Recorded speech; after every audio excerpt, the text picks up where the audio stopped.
and that was golden last night. Sam Panayotovich with us on the West Her Hotline, co-host of Bet Sweats on the BetMGM network and also the Bet 1520 and the Odyssey app. I know, Sam, hi. You were on Washington. I wondered if, like when I lose a bet, and I'm not sure you actually bet it, but when I lose a bet, I can often, sometimes you just like, okay, I was wrong. And other times you might think, well, this is what should have been right. I was actually right. My account doesn't reflect it, but, X happened. How are you on that game? Because you guys were kind of, and I was with you, sort of mocking the Stephen A. Smiths for pumping up Green Bay after the first game. And I don't know, maybe they are that good. Maybe they are. I still don't believe that they're the second best team in the NFL, like he was saying. But, their defense was completely dominant against the run. I mean, Washington ran for 2.7 yards per play. Yeah. That makes it much more difficult on the quarterback. I also think they didn't run Jaden Daniels a lot, which was a little surprising. That's what got them going a lot in games last year, the ability for them to do whatever they wanted on third down. And it just always felt like they were in 3rd and 6, 3rd and 7. But I'm not certainly making excuses. I mean, Green Bay at one point was outgaining Washington 400 to 150. So never was that a bet that I felt good about. And yes, I did bet it. I can send you a screenshot of the losing bet. That's okay. I believe you. Did you? So I remember we first started hanging out last year, and you were talking about Jordan Love MVP. And I don't know if you made the bet last year. I don't know if you made it this year. Jordan Love is the third favorite now at BetMGM to win the MVP. Man, he could win it on Parsons' back. He could win it on the back of that defense, which I don't mean as an insult. I've always thought he was really good. He never takes a sack. They just don't have the volume in their pass offense, and they're in a great division.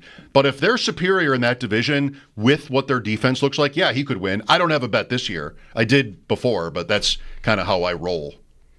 I have Prescott this year, Sam. You had it too early. I'm never wrong, just early. Right. It's okay. Well, Parsons looks like he had, even though he's not, I don't know what the snap count was from last night. I did not go find it this morning. But it just felt like every time he was on the field, he made a difference.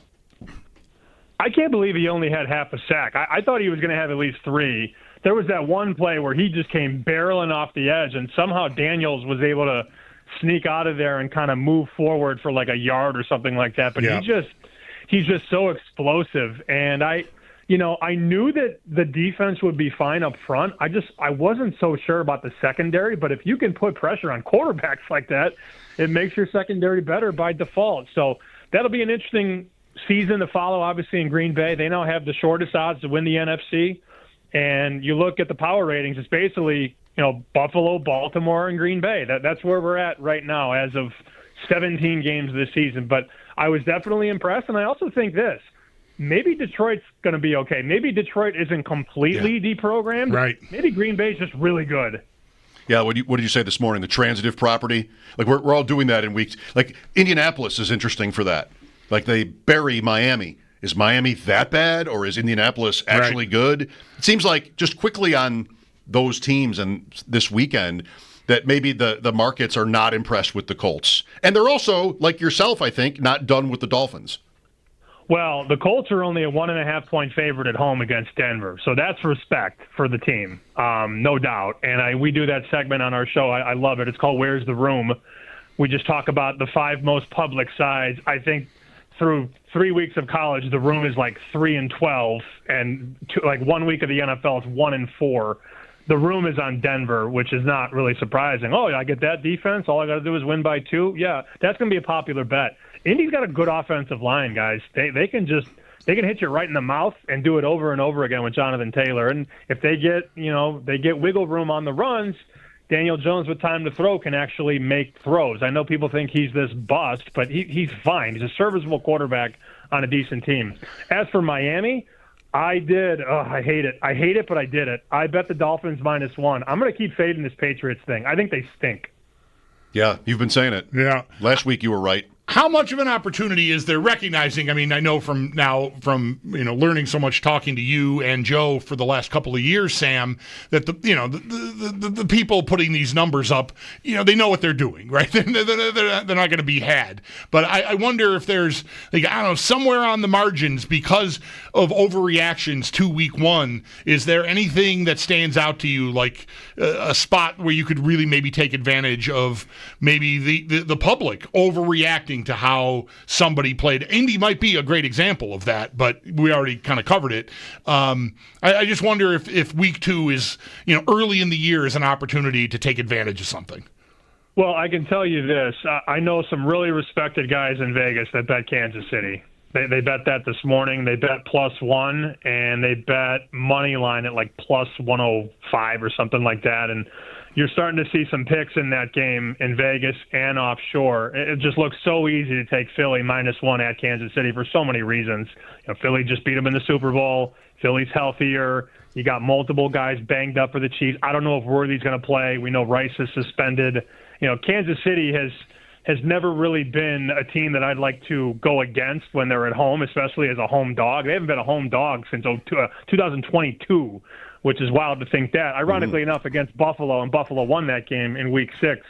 But when you see people like run away from Kansas City, that's usually a good time to get on it. And clearly from an urgency standpoint, they really don't want to go down 0-2. I'm not going to say that like they care more than Philly, because Philly obviously wants to win this game as well. But Kansas City is a side that I think a lot of people are sort of off of, because of what happened last week in Brazil, of all places. It was a weird game. Chargers played really well. Chiefs did not, but it doesn't mean the Chiefs are dead. I also think this, though, too, Bulldog. If the Chiefs lose on Sunday and go to 0-2, I will put my hand up right now and tell you I will bet them at 10-1 to win the AFC. Even though I have the Bills to win the Super Bowl, sure. The price is the price. The value. We're going to hear every analyst, they're dead, ding dong, the witch is dead. We're going to hear that for a week. And they're going to go out to 10-1 to win the AFC, and they're going to meet Buffalo in the AFC Championship like they always do. Sam Panayotovich, our guest. Joe Ostrowski and Sam host Bet Sweats weekday mornings 9 to noon, and they're both on the BetMGM network and the Odyssey app Sundays, Joe then Sam, leading up to the 1 p.m. kickoffs. So Joe has me a little spooked on the Bills game, Sam. It didn't sound like he really wanted to go with the Jets. Far from that. But he was just pointing out yesterday with us just how the line has moved, and I guess sharp money on the Jets here. I'm seeing 6.5 today. How much of that has there been with this game? Like, what is the vibe you get from this game? Well, the 7.5s and 7s are long gone. So the market is mostly 6.5. I see some 6s in Vegas right now. So there's definitely an appetite to bet the Jets. This whole sharp thing in the NFL, though, like I puzzle myself all the time, because like the sharpest guys I told you guys last week, sharpest guys I know were on the Giants last week and the Seahawks, 0-2. And the Giants, you knew the Giants were dead in the second quarter. Yeah. Wise guys always say, well, we bet numbers, not teams. And they're always on the Browns and the Giants and the Cardinals, and it makes me want to vomit. That's me. So all that said, I don't have a position, side, or total, but I can tell you I do have Buffalo in one of my survivor pools. That's the big pool in Vegas with like the $18 million pot. We went Buffalo in one of the entries. So I just need them to win. I think a lot of people, guys, are looking at this, this emotional letdown because they beat the Ravens. Now they're going to have nothing left for the Jets. Be careful with that. The Jets are still the Jets. I don't think Justin Fields can do that week to week. That's been his problem, consistency. He has a good week, and then he has 3 bad weeks. I don't think you get an A game from the Jets again. Not that you got an A last week, but they were about an A- or a B+. I don't think they can run that back week to week, and that's why they're the Jets. Is this survivor pool you've got Buffalo in, the one I watched you and Joe talking about this yesterday? Is this the one you've got 5 people in on, that 5 people have to agree on the pick?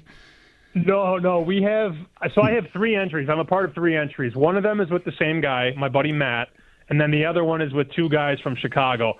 I floated I floated Mac Jones no matter what at them, and they all said no. So I wanted to do San Francisco against the Saints and Spencer Rattler. But no, the biggest pool I'm in only has 3 people. There's a friend of ours, though, that's in a survivor contest with 6 people total. So 6 of them have to get to 1 pick every week. They're going to kill each other by week 7. If they make it that far. Right? If they make it that far. Right. Maybe we don't need to dig into this too deeply now, but as somebody that shares high-stakes fantasy teams with different groups of people, I'd be curious about the process. I mean, there are a couple of groups where I demur, but that doesn't always feel good. And sometimes in those groups, I think I just wish I just could decide this for myself. Then there are the opposite times when I really don't want to have so many projections in fantasy are so close that really just feel like you're just thinking about what the so-called wrong choice would be.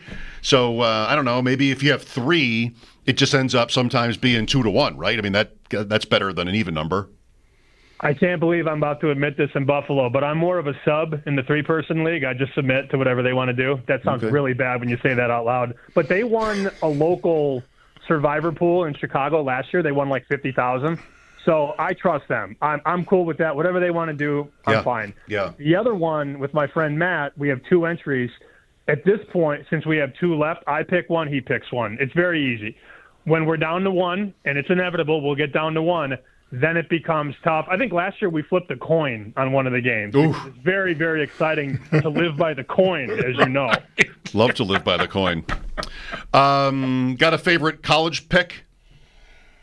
Yes, after giving you guys Kansas and Miami in the first 2 weeks, I did give you Duke. Duke lost, and somebody from Buffalo said, "Nice pick, nerd," on Twitter. It was very, very fun. Never get one wrong again, Sam. Come on. Yeah. It's the life I live, guys. It is what it is. I also gave Texas Tech last week minus 48 on this show. They won by 48 exactly, which is the worst. I'd rather lose than tie. I'm punting, but I do have a bet here. I think Miami is going to railroad South Florida. I laid 17. It's now 17.5. Yes, I still like it. 42-14, 42-17. Miami has NFL guys all over the O-line and the D-line. They are so much bigger than USF in the trenches, and I find it very interesting. People that probably haven't watched a lot of South Florida football are lining up to bet South Florida. It's like one of the most public bets of the week. Yet the line has moved from 15 to 16 to 17 to 17.5. Mm-hmm. Follow the money there. This is a huge mismatch in size and speed. Miami might score their first 4 trips on the field. So I laid 17. I would still lay 17.5. This is because South Florida beat Florida last week. Real quick before you go, I loved the pizza story this morning. And my son at 15, I mean, he has always been a great eater. Like no matter what it is, my wife's a vegetarian, no matter what it is, restaurants, like he doesn't want the kids menu, like he's always kind of had a grown-up kind of palate, so to speak. This guy, always plain hot dogs, though. No. I cannot get him to ever put anything on a hot dog. I believe I said this morning, if you eat a plain hot dog, you can't be trusted. You did. You went off on plain hot dog eaters. Chicago has those. That, right? Chicago has those big tomato chunks, and what is that? Salt and is it poppy seeds? I don't know what's going on there. There's a lot happening there. Yeah. I mean, I don't need that from my guy, but just pickle relish. In Chicago, they call it dragged through the garden. Mm-hmm. So it's got mustard, tomatoes, pickles, sport peppers, kosher salt. Right. Some people get even weirder. They add even more things. I just go mustard. I also, as a Chicagoan, I don't care if you put ketchup on your hot dog. Some people would say that you deserve to be burned at the stake if you put ketchup on a hot dog. I personally don't care what you put on your hot dog. Just put something on it, for the love of God. I also really don't care what you do, but I like teasing people who put ketchup on their hot dogs. Because I feel like ketchup on a hot dog is something a 9-year-old does. Yeah. I want chili sauce. Except for Mike's son, obviously. Yeah, he just will not. Who never He did. will not. But anyway. Thank you, Sam. Good luck. I can't believe I don't trust your son, buddy. We'll talk to you guys next week. Yeah. Sam Panayotovich, Bet Sweats, weekday mornings 9 to noon, and Sundays leading up to kickoff with Nick Costos on the Bet 1520 and the Odyssey